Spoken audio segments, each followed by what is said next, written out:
तो कांग्रेस 19 दिसंबर से प्रदेश भर में 3 दिवसीय वीर ग्राम प्रणाम यात्रा निकालेगी। इन यात्राओं का शुभारंभ दिवंगत सीडीएस जनरल विपिन रावत के गांव साड़ बमरौली, पौड़ी गढ़वाल और पूर्व सेनाध्यक्ष दिवंगत जनरल बीसी जोशी के गांव दन्या अल्मोड़ा से होगा। इसके साथ ही प्रदेश के उन सभी गांवों से भी यात्रा निकलेगी जिन गांवों के सैनिकों, अर्धसैनिकों, पुलिस कर्मियों ने देश एवं प्रदेश की रक्षा के लिए अपनी सर्वस्व न्यौछावर किया है। प्रदेश कांग्रेस कमेटी कार्यालय में पत्रकारों से बातचीत करते हुए चुनाव अभियान समिति के अध्यक्ष और पूर्व सीएम हरीश रावत ने बताया कि वीर सैनिकों के सम्मान में निकलने वाली इन यात्राओं में दिवंगत सीडीएस जनरल विपिन रावत के गांव साड़ से प्रदेश अध्यक्ष गणेश गोदियाल यात्रा का नेतृत्व करेंगे। तो वहीं पूर्व सेनाध्यक्ष दिवंगत जनरल विपिन जोशी के गांव ग्राम दन्या से पूर्व विधानसभा अध्यक्ष गोविंद सिंह कुंजवाल यात्रा का नेतृत्व करेंगे। तो वीर ग्राम प्रणाम यात्राओं में जिलों के सभी नेता, पदाधिकारी और कार्यकर्ता भाग लेंगे। तो राहुल गांधी की देहरादून में रैली के बाद पूर्व मुख्यमंत्री हरीश रावत गदगद हैं। साथ ही उन्होंने कहा कि चुनाव अभियान नई ऊंचाइयों पर खड़ा हो गया है। फेज 1 पूरा हुआ, अब हम थीम इश्यू के साथ आगे बढ़ेंगे। किसान, नौजवान, महिला, दलित और अल्पसंख्यकों का कल्याण हमारे प्रमुख मुद्दे रहेंगे। समाज के कमजोर तबके के उत्थान के घोषणा पत्र में एक अलग चैप्टर होगा। हरीश रावत ने कहा कि राहुल गांधी की उत्तराखंड में दूसरी सभा जनवरी में कुमाऊं में हो सकती है।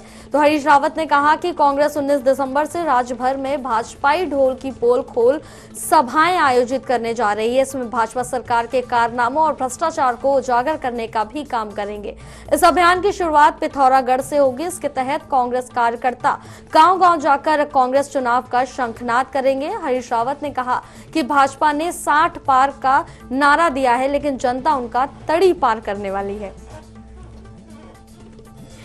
तो जिस तरह से देखा जा सकता है चुनावों की सरगर्मियां बढ़ गई हैं, तो कोई भी पार्टियां पीछे नहीं है, चाहे वो सरकार की बात की जाए, विपक्ष की बात की जाए, तो दौरे करने में, रैलियां करने में कोई भी पीछे नहीं है। लगातार रैलियां की जा रही हैं। इसके बाद राहुल गांधी के दौरे के बाद हरीश रावत काफी खुश नजर आ रहे हैं और इनके इस दौरे के बाद यहां पर एक प्रणाम यात्रा निकाली जाएगी, जो कि जनरल विपिन रावत का जो गांव है उनके गांव से ये यात्रा निकाली जाएगी। और इस यात्रा में काफी गणमान्य लोग, मंत्रीगण, नेतागण, कार्यकर्ता सभी शामिल होंगे। भारी भव्य तरीके से इस रैली का आयोजन किया जा रहा है, क्योंकि यहाँ पर विपिन रावत काफी खुश नजर आ रहे हैं। और कहा जा रहा है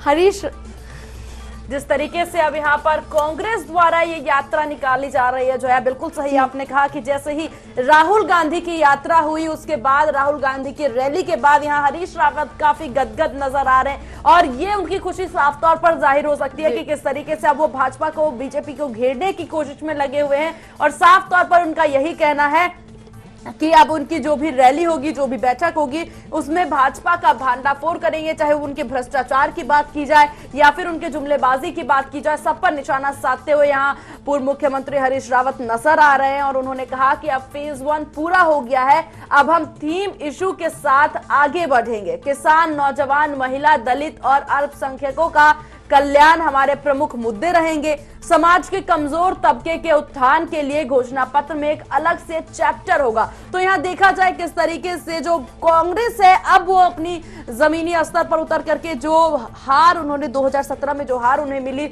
उस पर अब उसी हार को जीत में बदलने का उनका ये वादा, वो ये दावे और ये जिस तरीके से एनर्जी वो दिखाते नजर आ रहे हैं, ये सब साबित होगा कि 2022 विधानसभा चुनाव के रिजल्ट ही बताएंगे कि जिस तरह की बातें अब कांग्रेस द्वारा की जा रही है या फिर अन्य दलों द्वारा की जा रही है, कितना इन बातों से, कितने इन सौगातों से जनता खुश है और कौन से वो दावे हैं जिस पर जनता अब विश्वास करेगी। हालांकि उत्तराखंड का इतिहास भी कुछ इसी प्रकार से रहा है, जहां एक बार बीजेपी, दूसरी बार कांग्रेस। अब देखना होगा कि 2022 विधानसभा चुनाव में उत्तराखंड की जो जनता है किसे अपना मौका देगी, किसे ये मौका देगी कि उत्तराखंड के लिए काम करे।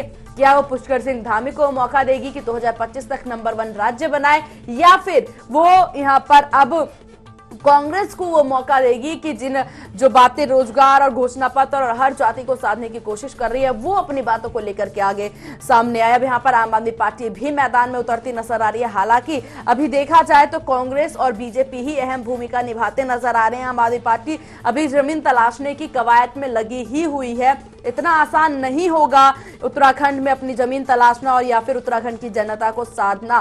फिर भी कोशिश पूरी कर रही है यहाँ पर आम आदमी पार्टी। खासतौर पर अब देखा जाए, हरीश रावत जब से राहुल गांधी का दौरा हुआ है उसके बाद काफी खुश है और हरीश रावत ने कहा कि राहुल गांधी की उत्तराखंड में दूसरी सभा जनवरी में कुमाऊं में हो सकती है। साथ ही साथ हरीश रावत ने कहा कि कांग्रेस 19 दिसंबर से राज्य भर में भाजपाई ढोल की पोल खोलेगी और संभावनाएं आयोजित की जा रही है, सभाएं आयोजित की जाएगी जिसमें भाजपा सरकार के कारनामों और भ्रष्टाचार को उजागर करने का काम अब कांग्रेस द्वारा किया जाएगा। ये कितना कारगर साबित होगा, ये 2022 का रिजल्ट ही